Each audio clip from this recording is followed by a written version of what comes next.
ఆడదాని సౌభాగ్య వస్తువుల్లో చెవులకు పెట్టుకునేటటువంటి ఆభరణాలు ఒకటి. ఎట్టి పరిస్థితులలో భర్తకి చెవికి ఆభరణం లేకుండా కనపడకూడదు.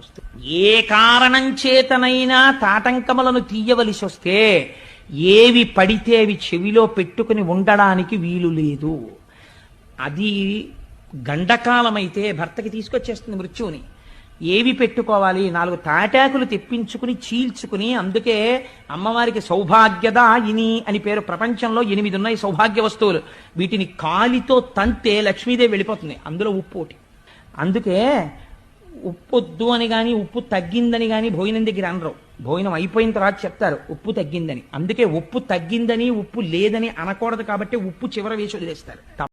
శివుడు ఎప్పుడు చాలా సంతోషిస్తాడంటే అంతటా ఆయన కనపడితే. విశ్వమునందు విశ్వనాథుడు సాధ్యమైనంత వరకు మన వలన వీరొకరు బాధపడవలసిన అవసరం లేకుండా మనం ప్రశాంతంగా ఉంటూ 10 మందిని ప్రశాంతంగా ఉంచడానికి ప్రయత్నించడమే శివుడు సంతోషించడానికి ప్రధాన కారణం. ఎందుకని శివుడి లక్షణం ఏమిటి? శాంతం. ఆయన శాంతమూర్తి.